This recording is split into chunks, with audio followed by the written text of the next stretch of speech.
Welcome to Transplants, a podcast featuring conversations with women thriving in new roots abroad. I'm your host, Laura Perucci, a Brazilian journalist calling NYC home for over a decade. Each episode, we unpack the transitions, culture shocks, setbacks, and joys of starting a new life in another country, so you can learn from their insights and make your own bold move. Because I truly believe real stories are the strongest way to spark real growth. Hi, and welcome back. Before I introduce you to my guest today, I just want to have a quick chat with you, and I promise I will be quick, like I said. So I guess first I wanted to say thank you. It's the holiday season. It's the end of the year. And I just wanted to take this opportunity to say thank you to everyone that listens to the podcast. I truly appreciate every listener. And also wanted to say thank you to all the amazing women who said yes to my invitation. Every time that I send an email and I get a positive response, which to my surprise has happened more times than the no's or the ghostings. It makes me so happy and it makes me so confident and believing in my project. I was just reflecting about how I was so insecure when I started this, and I'm glad that I pushed through it. So thank you. Thank you to everyone, because if I don't have an audience, I don't have a podcast. With that being said, I have a small favor to ask. And trust me, I don't love to do this, but it's important, which is to ask for your support. And I'm not talking about money. I'm talking about small things that you can do it like this really quick, which is like following the podcast on Spotify if you're listening on Spotify, and you can also rate us 5 stars on Spotify. If you're listening to this podcast on Apple Podcasts, you can also rate us there. I guess you can also follow us there. I'm not sure. If you're watching this on YouTube, you can subscribe to our channel, thumbs up, and that really helps the platforms to understand that our content is relevant and maybe reaching more people that would be interested in listening to these amazing stories. So yeah, and also the best way to stay connected is to subscribe to our newsletter. We have a Substack, so you can receive all the episodes on your inbox every week. And I also highlight the best quotes from the episode on the Substack. So maybe you really like something that the guest has said, and hopefully it's the thing that I highlighted, right? But you want to share with someone, you want to save that quote to put on your computer, to put on your mirror to look at every day, because our guests have amazing quotes, right? So you can do that on the Substack. And also we are on Instagram and on TikTok. So if you can follow us there as well. Everything is linked in the description, from YouTube to Spotify, whatever you are listening to this, you can check the description. You're going to find those links. And last but not least, feel free to send me suggestions for guests.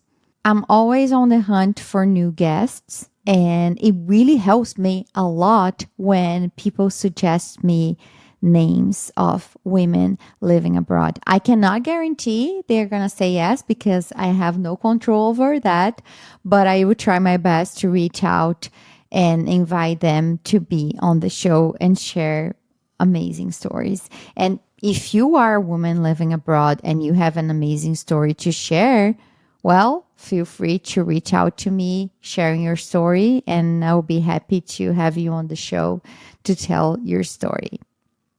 Okay, that's it. Thank you so much for listening to all of this. And now let's talk about my guest today. Her name is Marion Miller, and she's originally from Switzerland and she lives now in Singapore. So, Marion's plans before moving to Singapore were just like living her life. She was dating, she had a boyfriend, and they were planning to get married. They would live together, they would have kids, and just living a great life in Switzerland. But then Singapore happened. Her boyfriend received a job offer. It was supposed to be 2 years. So they thought, this can be a great adventure for us. Let's take advantage of this experience and go to Singapore. So they went to Singapore and Marion fell in love with the place. And we cannot say the same about the boyfriend. So what happened is that the relationship eventually ended, but Marion was not open to get back to Switzerland. She was really determined to stay in Singapore. Of course, it was not an easy decision or even an easy process to stay for good in this place that she decided to call home. And in this episode, she will share everything with us about the move, about how was life in Switzerland, about her life has changed in Singapore, and how she built a whole new career as a content creator in this new place. So let's hear Marion's transplant story. Hi, Marion. Thank you so much for being here and welcome to the show. Hi, Laura. Thank you so much for having me. I know you have been living in Singapore for almost 3 years now, according to my research, but I want to get back to Switzerland for a moment. What was life back there? I know that you were finishing your master's in political science before moving to Singapore, but how was your life back there before you move abroad? Life was cold. Life was very cold. I never liked the weather in Switzerland. But apart from that, I always say I come from a very privileged background. I grew up in a beautiful house on Lake Zurich. I have a very beautiful mom and daughter relationship with a brother I am very close with. I studied at University of Zurich and I have really lovely friends. So life was good. Life was good. So I want to really mention that I didn't escape from some kind of world I didn't like. I was very happy. And I never knew that I could get even happier moving abroad. Yeah, and I want to get to that point.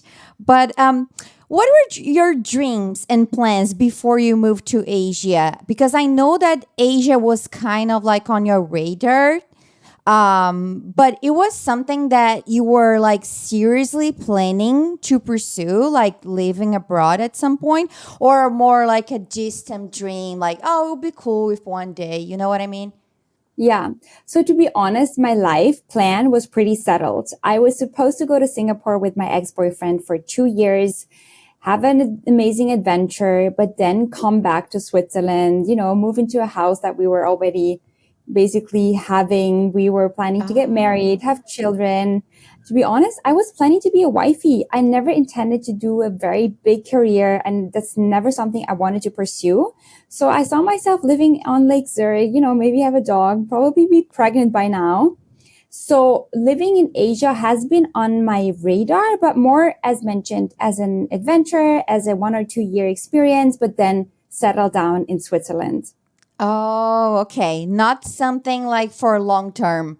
No, living here for good Okay. was never my intention. Okay. And I know that you moved to Singapore in 2022 because, as you mentioned, your boyfriend received a job offer. I didn't know that was supposed to be 2 years. And he invited you to join him. And that's how a lot of people actually moved abroad because of their partners, especially women. I was wondering if you remember what kind of conversations you guys had at that time, if you had some conversations about this move at that time. Yeah. So we were all about having an adventure. We came to Singapore, little expectations. Our mindset was all, you know what? We go there, we try our best to make this happen. And that's why I didn't feel stressed. My mom and I always said, you know what, Marion?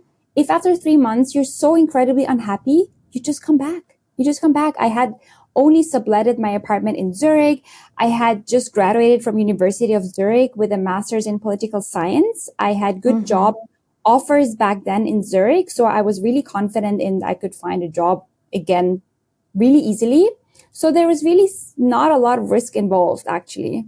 Okay, so that gave you like the confidence to try and not be afraid because you had like Yeah. all this entire life to go Yes, back to. exactly. Yeah. It Oh, was never my plan to fully give this up. okay. And I know that you were planning to find a job in Singapore because you were Yeah. finishing your masters and then you moved to Singapore and then you're like, Yeah. okay, I'm gonna find a job there. Yeah. Now you are a full-time content creator and your ex-boyfriend moved back to Switzerland. You stayed. So it's a lot of expectations versus reality, right? From your previous plans. Yeah. Yeah, I can share. I can share this. There were a lot of plot twists in this story. Yeah.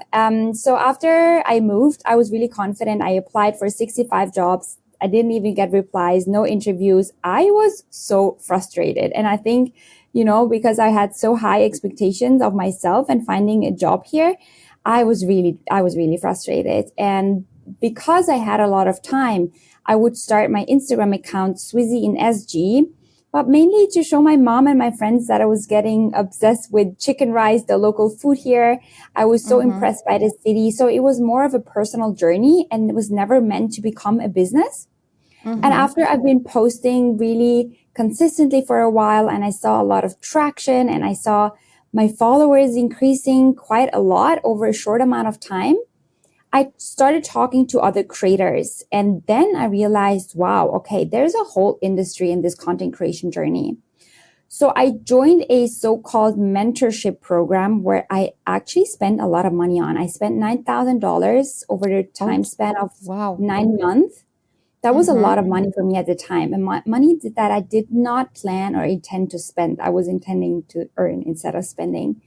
But I saw that there was a huge potential. So I joined this course. I learned everything about content creation and I kept posting. And until now, I think I posted every single day for 3 years. So I got rewarded to post so consistently and quite fast. I received first paid collaboration offers. And then I knew, okay, I can make this work. So after 1 year, things between my boyfriend and ex-boyfriend and me didn't work out. And we broke up on New Year's evening, 2023, 1 year later. And I flew back the next day to Singapore to pack my stuff from our apartment. He was still in Switzerland and I had 3 days to find a new place to stay. And I basically started 2024 with no boyfriend, no job, no visa, no apartment. I had nothing because my visa was tied to his job. So I knew by the time I broke up, okay, my visa is going to be gone. I will not be able to stay in Singapore unless I find a different solution. So that was really the turning point where I think everything fell apart. And I knew that, okay, I have to start from scratch again. But I was so determined to make this work. And I loved Singapore so much that I decided to try the way of incorporating my own company, Swizzy Private Limited, and then have my own work visa sponsored by my own company. That was by then just a plan. Like that was just my dream. I didn't know whether or not it's going to work. So I didn't have much money because I couldn't earn really a lot because I didn't have the work visa. So I still tried with my absolute last money. I hired a company to help me incorporate my own company and start this application process. And that was a really difficult time. I had no money left. I lived in a shitty place. Like I slept on tiny mattresses on the floor. I just, spent bare minimum on food. I really didn't have any money left. So these 4 months were really tough because I didn't know whether or not I had to leave Singapore against my will. I cried almost every single day. It was really, really tough. Yeah. But then it got approved by the Ministry of Manpower, and that meant that I was able to stay in Singapore. But you had to wait 4 months to get a response. I think it was even longer, 5 months in total. Oh my God. Yeah. I think May my employment pass got approved. Yeah, I guess like lots of people living abroad that deal with this paperwork know what you've been through because the wait is what it kills you, right? Because you don't have an answer. You don't have if it's gonna be yes, if it's gonna be a no, what I'm gonna do. So So all this content creation thing happened while you're still like with your boyfriend during the first year because Yeah. you're like frustrated that you're not getting any jobs. Um, when did you realize that I don't want to get back to Zurich? Like this place is so cool, and I want to stay here because you made you stay and wanted to stay even without your boyfriend, like by yourself, and it's a very scary step to do it, like just trying to figure out everything by yourself. But you did it. So do you remember when you realize, okay, I'm gonna stay no matter what? I think deep down, I felt it really, really quickly. I remember the first time I drove over the bridge and I saw Marina Bay Sands and the flyer for the first time, I kind of fell in love with this place. It's really hard to describe. And my love for Singapore only increased day by day. And until now, 3 years later, it is still like unbroken. And I think after half a year, I already told my mom, like, wow, mom, this place is I cannot imagine like coming back. I came back Christmas the following year and I felt really out of place. I was looking forward to go back already. And I started in my head to like imagine I could stay here for good. And I loved this imagination of building a life here in Singapore. So I kind of deep down inside, I knew really early on, but I didn't dare to speak it out because I knew that I would hurt a lot of people. I knew that my boyfriend at the time wanted to go back. I think he wanted to go back like a week or 2 weeks after we arrived. He never really felt at home here. He actually hated Singapore in the end. So I didn't want to talk to him because I was so scared about the conversation. And obviously, I didn't want to tell my mom, hey, mom, I think I want to stay here for good, We're so Mm-hmm. close. So it would break her heart. So I think I knew deep down really early on. Okay. And for you, if you feel comfortable like sharing, were you like comfortable with the end of the relationship? Was something that you're good about it? You're like, yeah, this is not gonna work anymore. I'm confident on being on my own. How was that? Because especially when you are in this path to a marriage, like you mentioned, you guys had like a house and you were living together in another country, and then this life that you knew doesn't exist anymore. So how did you deal with that? I think I started to detach from this relationship around 6 or 7 months into being in Singapore because I started to change really fast. I grew within my personality by these all new experiences, by the people I met. And step by step, I started to realize that my ex boyfriend and I wanted different things. So by the time I finally took the step and ending the relationship, I already processed the whole breakup. For when I Mm-hmm. finally spoke the words, I felt so free and I felt like, okay, this is now, the beginning of something great for myself. I think I broke his heart. I will be forever grateful that he brought me to Singapore, and there are no hard feelings from my side. He was a very, very, very good boyfriend to me. He treated me like a princess. There's no like nothing bad happened, like no drama. So I look back on this relationship really positively. Mm-hmm. I don't know from his side if he would say the same, but for me, I wasn't heartbroken by that time. I think I was heartbroken a few months, still being in a relationship. Got it. Got it. So it was more like a disalignment in values and things that you wanted for your future. You just explained how your journey as a content creator started. It was like by chance because you were using Instagram to share everything that you're living with your family, and then you saw some potential. But I know that your life was very different before. Like as we mentioned, you had your masters. I know that you did competitive figure skating. That was so cool. I yeah, you also worked as a radio host, Yeah. right? So you did a lot of different things, and now you're creating content about Singapore and things to do in the city and about your life living in Singapore. So, how did you break free from the labels that you or others put on you? That's because a very sometimes it's so hard to get detached from like, oh, yeah, but I did my master's, now I'm not gonna get a job. You know yeah, what I mean? yeah. This is a very good question, and I just talked about this to my mom just 2 days ago. And I think the move to Singapore gave me a fresh start. And I don't think I would have felt comfortable enough to start this Instagram journey living back home, because I grew up in a small circle where the only things that matter are working in finance, being a lawyer, having a high paid job, a white collar job. And even when I studied political science, people would tell me, what, political science? Like, don't you want to study economics or like law as your dad? Or, like, what do you want to do with this? Right. So coming to Singapore, starting this account, I didn't have anyone judging me. Nobody knew about it.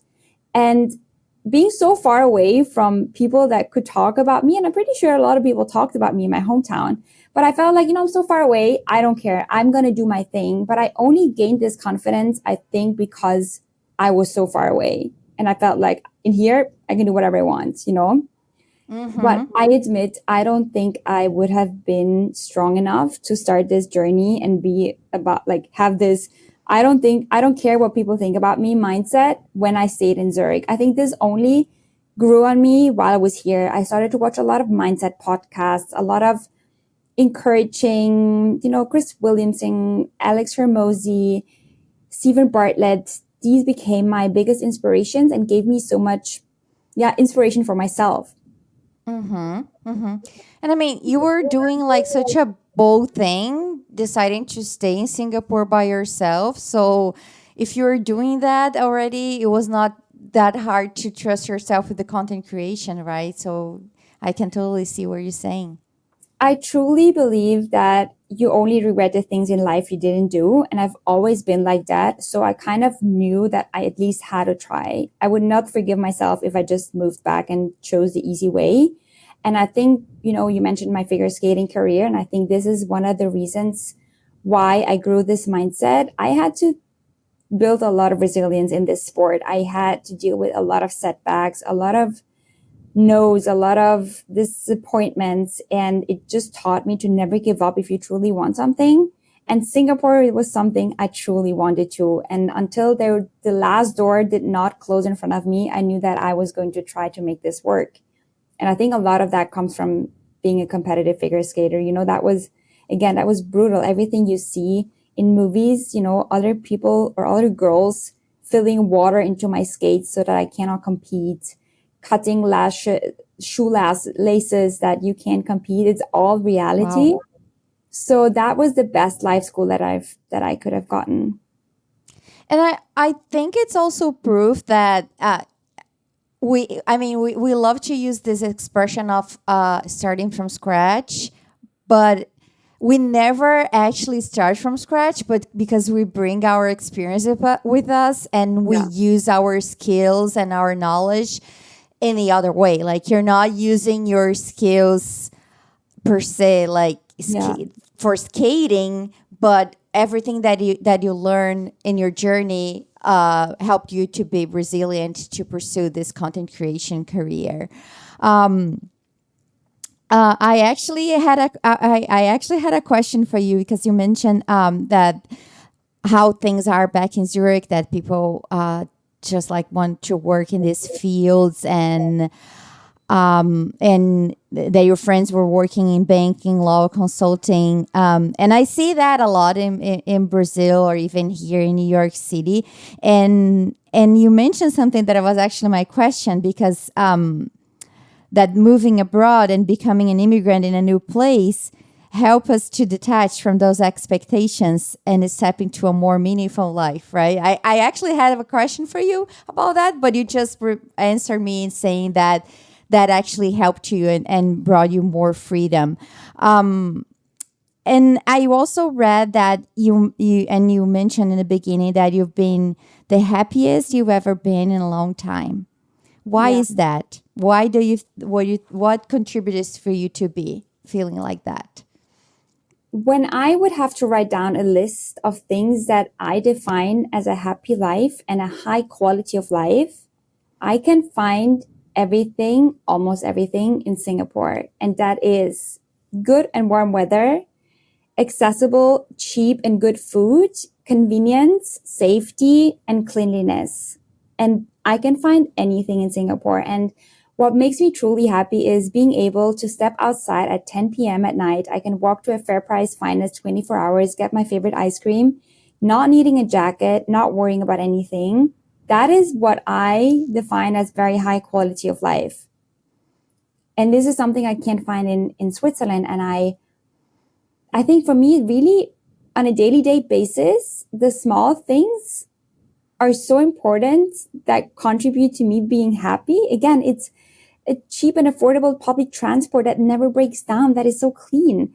It makes my life life in Singapore is just good. You have to think no earthquakes, no tsunamis, no natural disasters. There is literally no demonstrations, nothing that interrupts your life. And in Zurich, which is a very, very great place to live, but you have demonstrations every other week and trains break down, and it's way, way more expensive than Singapore. All these like daily annoyances that I would get upset about, you just don't have it in Singapore. Okay. And I saw one video that you did about being safe, feeling safe as a woman in Singapore, that you could be out, I think like 2, 3 a.m. Anytime. And yeah, and it's something that you mentioned that is not true in Zurich. And that was actually a shock for me because as someone like I grew up in Brazil, and we've always seen United States and some countries in Europe as like the perfect places. And when you mentioned that, I was kind of shocked actually. That was like, oh wow, because I always thought that Switzerland was this standard place for safety as well. So I would love to hear more about your experience.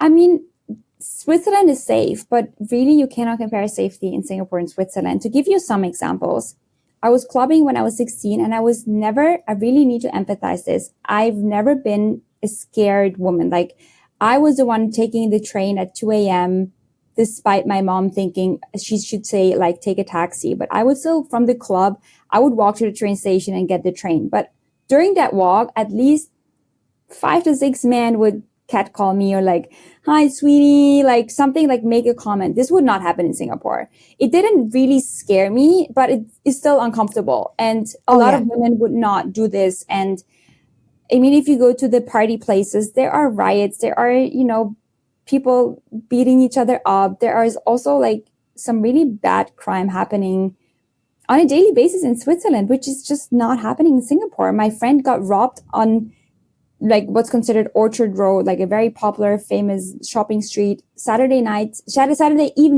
afternoon, 2 p.m. with a knife. He had to give away his Gucci belt, even his phone, his wallet. So he got robbed during daylight. My phone got stolen so many times. I would never in my life leave my bag unattended for 15 minutes. In Singapore, I would literally put my bag anywhere in the city, walk away and come back in an hour, and I'm pretty sure it would still be there. I saw a video that you did on that as well. Yeah, with that's my so cool. iPhone. With my iPhone, where I left it, my new iPhone 17 in the MRT, and it was still there. Wow. Yeah. That's crazy. That's crazy. Yeah. And once you have safety, it's something that you cannot go back. And I realize I'm starting to take it for granted, and I also get very like careless when I travel.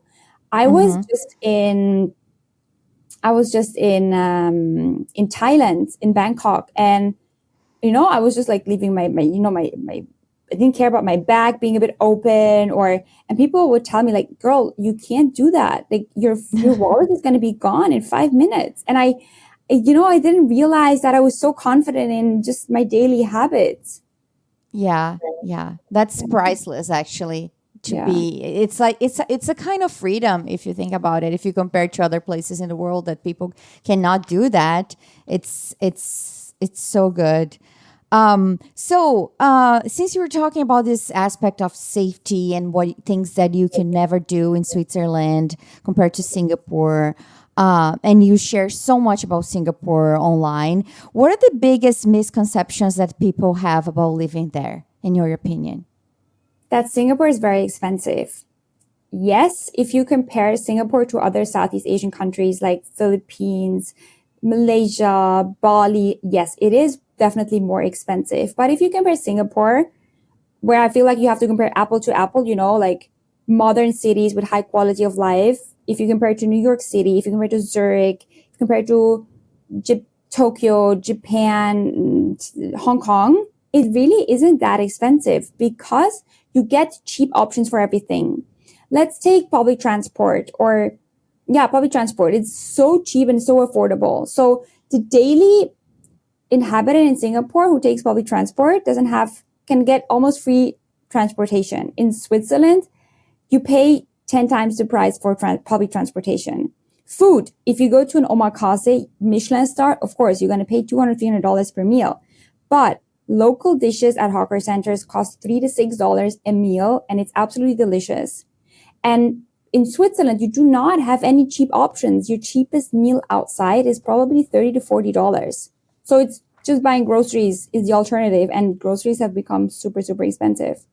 Yeah. You get a lot of free things, a lot of subsidies from the government that people living here, I think, take for granted.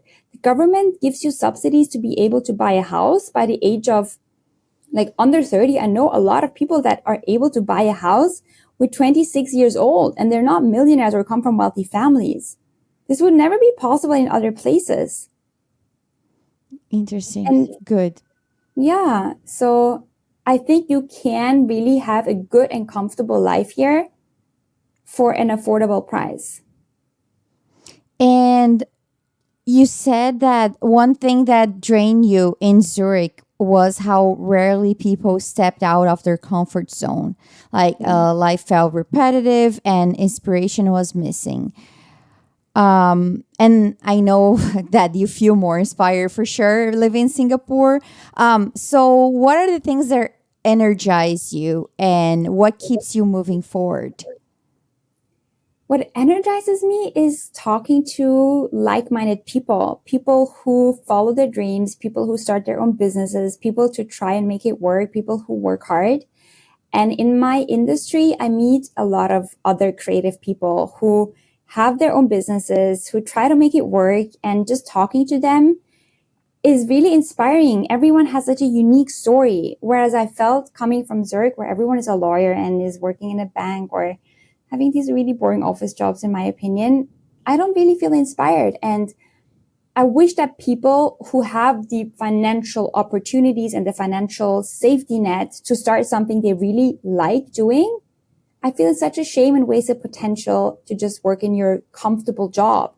And I really have to make a disclaimer here.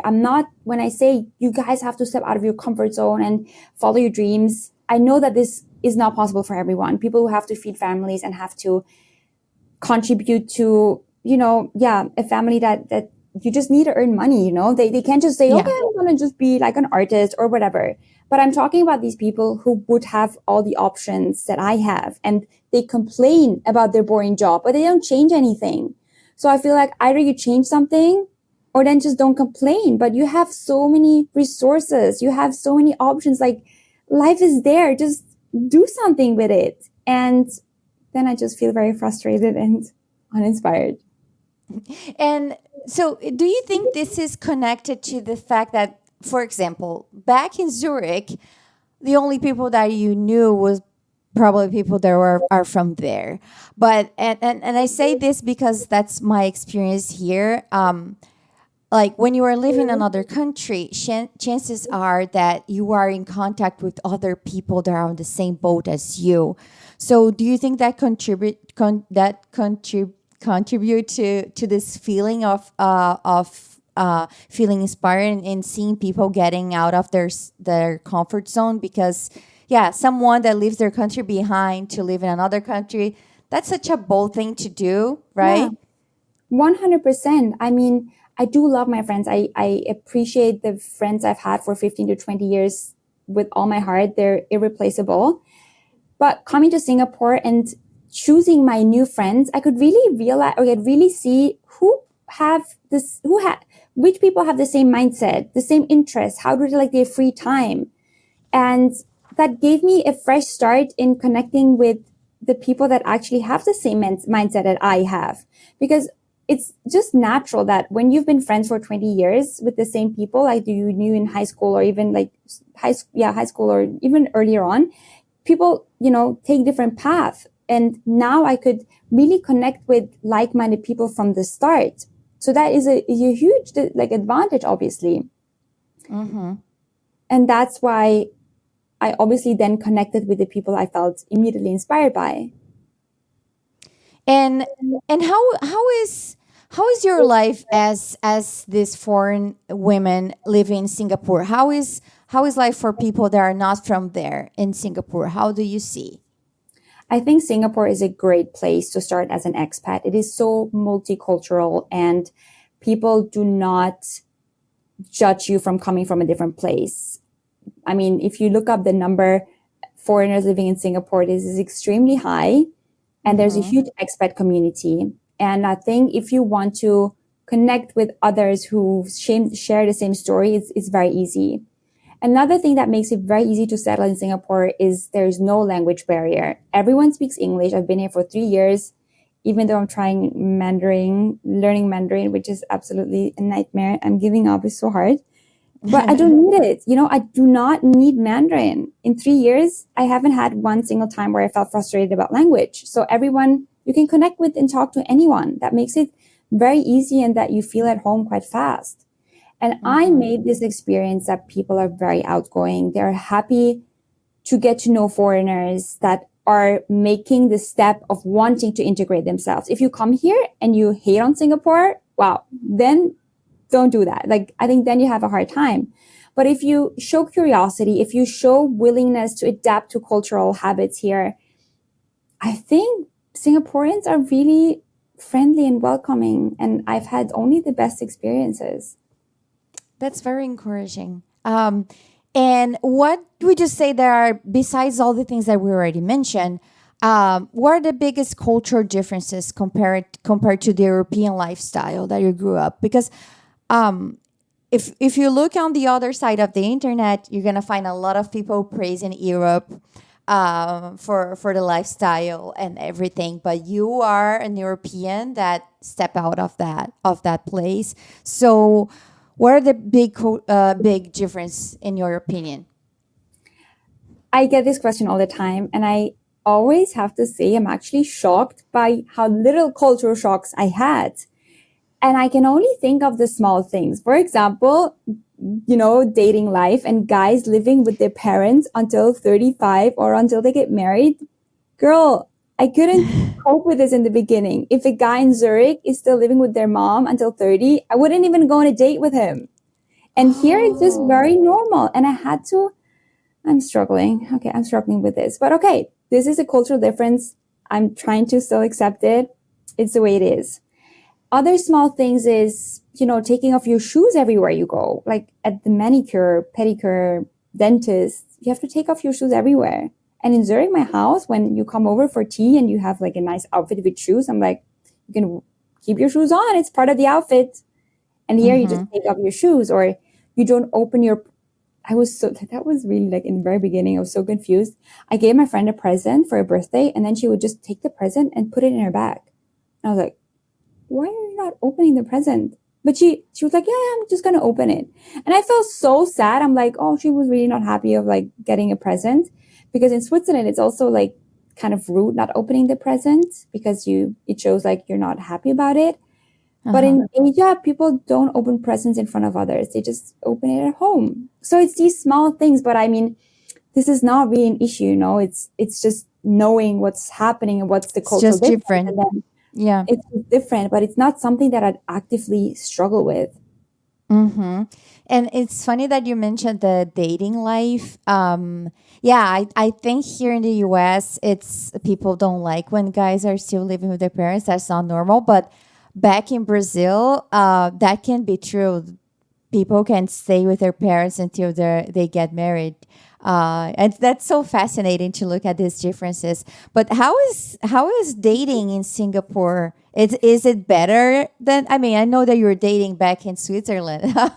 Your face says anything, says everything. I could start a Netflix show of my dating life, and you will not believe what happens in episodes 1 to 12. It's, again, I could write a book about this. It's, in a nutshell, it's just terrible. I think this podcast would be like 2 hours if I started to give you Can you tell examples. us one example? Yes. Okay, I've been scammed, I've been ghosted, I've been, Scammed? yeah, for a lot of money by a Singaporean. And it's a very long story.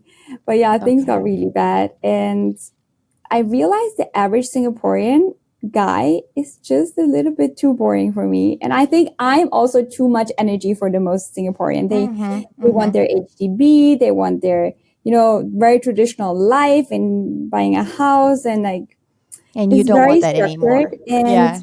I just have bigger plans, and I'm full of energy, and I talk a lot, and I want to do stuff. And I think I'm a bit too much for Singaporeans, but then also I feel like Singaporeans are a bit boring for me. They very, Singaporeans have a very sheltered mindset, because growing up in this Singapore bubble is just not preparing you for what's out there. I'm going to be very honest. And if you have not traveled and lived outside of Singapore your whole life, it's Yeah. very difficult. So now you're pursuing like other nationalities? Well, I mean, with me being 177 centimeters tall, a lot of Singaporean and Asian men are already, maybe this height. I've lowered my Uh-huh. standards already, but I really don't. I'm happy to date. I don't care about nationality. I really think if it works, it works out. If it's the right guy, then nothing has to be perfect. I don't have my checklist that I'm trying to check off. I think if you know, you know. And Mm-hmm. I've not given up on love. I'm a lover girl, and I'm still I believe in a happy ending. Okay. Two things. I think you should start like a dating series on your YouTube channel or your Instagram to Sure. tell the stories. It would be so much fun. And you have a Yeah, lot of experience. I have. Since you have this experience, what's the biggest piece of advice you would give to someone that is like ready to date in Singapore? You need to have an open mindset, and you need to get rid of your personal checklist that is important to you. Because I think we have this imagination of our perfect, husband, future husband, and you get disencouraged by dating really fast if you really stick to that plan. Just be Mm-hmm. open, be curious, be adventurous in meeting people that you maybe not would have dated. But sometimes, yeah, I'm really grateful for the experiences I made, and I think it taught me a lot of what I'm actually now looking for. I thought I Mm-hmm. wanted this, wifey life of being maybe even a tie, that's called when someone just is at home and like takes care of everything. And now I realize, no, I want something that is hardworking, whose goals ambitious, and I needed to, yeah, be open to date other people to realize what I really want. Great. And so, was there like a moment when you realized that we're no longer the same person who left Switzerland? And if that happened, when do you think that happened? They were like, "Wow, I really changed." I think that happened already, like after a year being into Singapore, when I had the breakup, because my ex-boyfriend did not change much. And we were once, like, I always admit I'm the one who didn't follow the plan. I'm the one who changed, and he just stayed the same. So I compared our mindsets after 1 year living in Singapore, and it has become so different. So yeah, after, yeah, less than a year maybe. But I Pretty think quick. honestly, I have the mindset, if you don't evolve, if you don't change, you're going to be one step behind in life, because the world is changing so fast. And if you're not curious and open about different perspectives and different ways of living your life and meeting new people with other mindsets, I think you're losing out, and you're always going Yeah. to be one step behind. Yeah, I agree. I agree. And being a content creator and like an entrepreneur is not easy. Do you ever doubt yourself And what does your inner dialogue look like in hard moments? How do you navigate that? Because I'm a content creator too, and oh my God, sometimes it's so fucking hard. Honestly, my mom is my biggest supporter and encouraging Oh, person, and I would never be here if it wasn't for her. Wanted to give up so many times, and she was always, Marion, you've come so far. You don't give up. I know that you can do this. And she really taught me that the sky's the limit. And whenever I feel disencouraged and sad, and trust me, I cry a lot. I'm very an emotional person. My life is a roller coaster. And I just know that you have to go through the lows that you can achieve the high. My mom always says life is like a Ferris wheel. Sometimes you're up, sometimes you're down, but it's constantly moving. So you just got to push through the hard times so that you can see the sunshine again. And I think this really helps me, and knowing someone is there to support me on whatever happens, I think gives me such an internal strength and power that is really beautiful. yes, yes. If the version of you who first arrived in Singapore could see your life today, what do you think would surprise her the most? That anything is possible, that no dream is too big, and as long as you keep working hard, you're going to get rewarded. And I think I would be very proud of myself, and I think I would feel a little bit more relaxed. I've been worried a lot in the past few years, and sometimes I just wish I would probably, if I knew that where I am today now, I would have worried a little bit less along the way. Yeah, but it's the fact that you were worried in the past that made you make it through and got where you are today as well, Yeah, of right? course. I think it's Yeah. all part of the journey. Okay, I have two more questions for you. So, as we mentioned, you have a multi layered background, the figure skating, political science, the radio experience. And many people struggle letting go of a degree or a previous identity. How did you avoid feeling boxed in by your identity from the past? How did I avoid feeling boxed? I think it's really in finding inner confidence, in finding or realizing, you know what?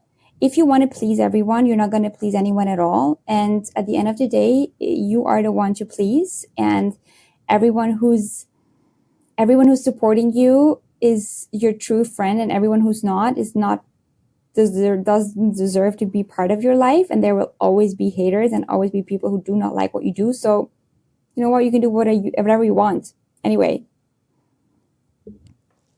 And finally, for the women that are listening who might be dreaming about a new life abroad or a new career or starting something on their own, but they feel scared, what would be your piece of advice for them? Because I mean, you did a lot of scary things, like trying to stay in Singapore by yourself, opening your company, pursuing this career as a content creation, and look at you, you made it. So, what do you just say yeah. to the other women? I would say never be scared of failure, but be terrified of regret, because the world is your oyster. And I think if you work hard and if you just never stop believing in yourself, you can achieve anything. 99% of people who succeed are not smarter and better than anyone else. It's just they did not give up. So never try, never know. You only regret the things in life you didn't do. Amazing. Can you tell people where they can find you online? Yeah, you can find me on Swizzy in SG. That stands for Switzerland in Singapore with two Z's, Swizzy in SG, on Instagram, TikTok, and YouTube. I answer every single DM I get on Instagram. I answer every single email. So if you want to reach out and connect, I'm super, super happy by answering your questions and replying. So yeah, I'd love to connect on my socials with everyone. I'm gonna include all your links in the description below so you guys can check. Thank you so much for your time and for sharing your story. And I hope you guys like this conversation and go to say hi to Marion as well. And I don't know if you want to say anything else. Thank you so much for having me. That was such a pleasure, and you were so lovely to talk to. Thank you so much. Okay, guys, thank you so much. And we'll talk again soon. Bye. Bye. I really hope you guys enjoy this episode, and I'm not gonna repeat myself with all my requests. So I already said everything I needed to say at the beginning of the episode. Other than that, if you want to check Marion's social media and YouTube channel, everything is going to be linked in the description so you can check her content. She has lots of content about living in Singapore. Maybe you are interested, so check that out. Other than that, thank you so much for being here. Until next time, bye.